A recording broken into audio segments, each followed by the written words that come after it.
Treatment of OAPS. It depends on what state it is. Is it criteria fulfilled? Clinical criteria 1 and lab criteria 1 fulfilled is criteria OAPS.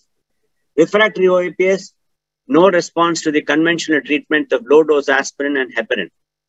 You have APL positive asymptomatic carriers. You go and do a test for antiphospholipid antibody. It is positive in a patient. She happens to be pregnant. You don't know what to do with that situation. Then the last one is non-criteria OAPS, which is called seronegative APS, which is the hot topic of the day and which is my favorite topic to speak on, because by the grace of God, I have phenomenal experience in managing seronegative optic APS. That's important. So criteria fulfilled. Here is a lady with multiple pregnancy losses, lab criteria fulfilled. She's criteria fulfilled OAPS. So before conception, what do you do?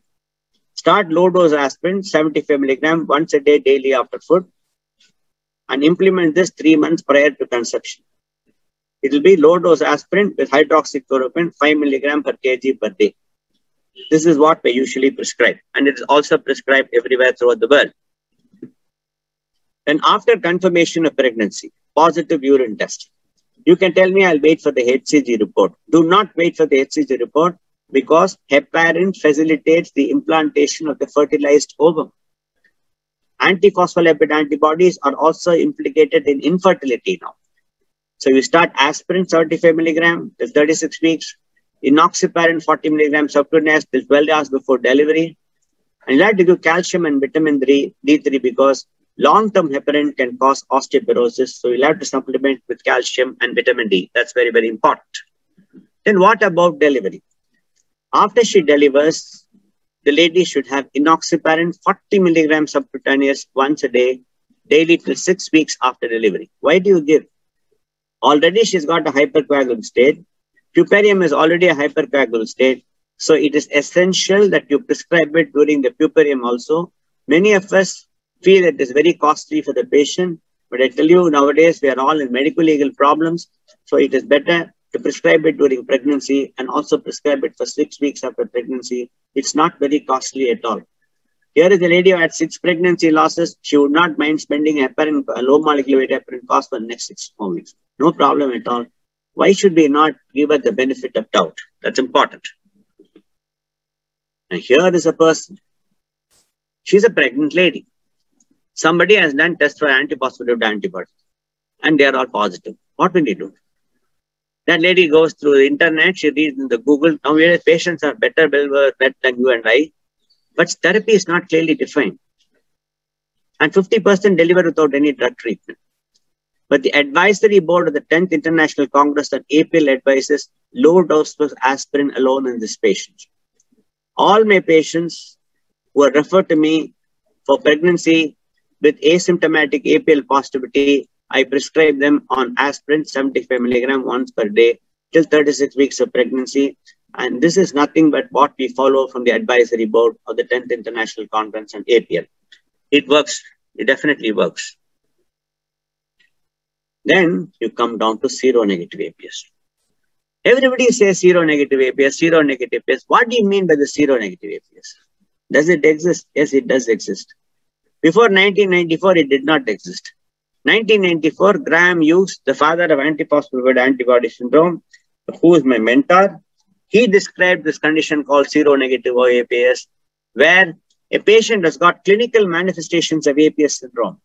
But repeatedly, the 3 tests which you are doing him are always negative. That lady may have multiple pregnancy losses, may have an intrauterine death, may have a an early onset preeclampsia. Clinically, she's positive for one criteria. Lab tests are repeatedly negative. Can you go and tell her that, lady, I'm extremely sorry. I express my sincere condolences and sympathies to you that I cannot do anything for you. You have obstetric APS from the clinical point of view, but lab-wise you are not negative now. I'll treat you only when the lab test will become positive. By the time she will attain menopause. So seronegative obstetric APS is an accepted entity throughout the world. There is no doubt that it does not exist. But before making a diagnosis, do other tests and you have to repeat the test again. That's all. Once you repeat the test, it's enough. The second important thing I'll tell you, you take Sapporo criteria, the American College of Rheumatology criteria, this criteria, that criteria. Criteria is only for research. It's for a person who's doing research and writing a paper. You cannot apply it in clinical practice.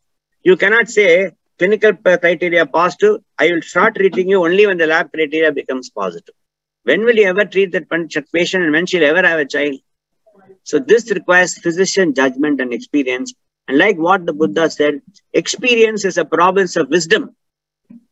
We have so much of phenomenal professional experience in all of us dealing with people with multiple recurrent pregnancy losses, and you find that she's fulfilling the criteria clinically. What you have to do is to treat her as a seronegative APS. Unfortunately, our laboratories are not equipped to detect other pathogenic APL, like what Dr. Priya said. Antiphosphatidylate, prothrombin count, so many things are there. But one important test, which is now available here, in addition to the 3 tests, lupus anticoagulant, anti-cardiolipin antibody, and anti-beta-2 glycoprotein 1, is a test called anti-phosphatidylserine prothrombin complex, which is available in the Indian market today, thanks to Burfin. This antibody is called anti-phosphatidylserine prothrombin complex. This antibody is detected invariably in about 60 to 70% of seronegative APS. That's very, very important. Regarding the other names, just forget it. The kits are not available and we'll not think about it because it becomes more poetry and imagination rather than science. Anti-phosphatidylserine prothrombin complex is available in India. We also do it in Apollo Hospital, and it's a very good important test which is available.